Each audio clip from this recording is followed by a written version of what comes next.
trout have been pretty good in the creeks, in the ICW. Really, I've been catching them just about everywhere right now. I feel like we catch a lot more redfish this time of year as soon as the mullet starts showing up, especially. Seems like you catch a lot more of those 18 to 22-inch fish that can actually swallow the mullet instead of trying to put a 6-inch bogey in front of their face. We're able to find the slot reds back behind Bald Head and behind Oak Island, in creeks, up against docks, oyster beds. Hasn't really mattered much high or low tide. It was more important to have lots of bait in the area. We've been also getting some trout first thing in the morning, which is kind of like a nice fresh little thing. But as I'm noticing, we're having.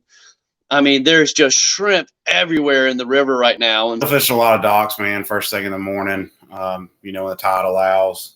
Carolina rig, finger mullet's definitely been the way to go. Numerous days lately with really big for our area, 30 up to 33, 34-inch reds, and, double digits on top water and on bait some days if I've got guys that can't throw top water that well. But, yeah, I mean, it's like they left for a little while and they came right back. It's just the redfish have been hard to come by. They're kind of hard to fish right now because the bigger fish are in open water.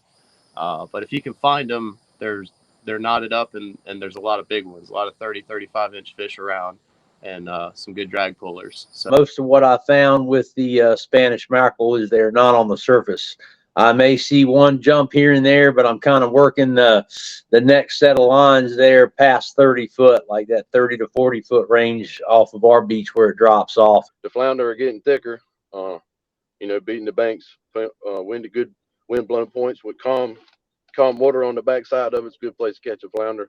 This time of year, we're sort of using the trolling for Spanish as scouting time to look for the false albacore jumping. So if we see the false albacore jumping, then we'll reel in the Spanish stuff and go cast to the albies because it's so much fun. And that should just continue to get better, hopefully all the way through the end of October. Speckled trout that I haven't been catching, I'm catching now. I caught them every day this past week. It was really cool. All popping corks. I didn't have to resort to any live bait.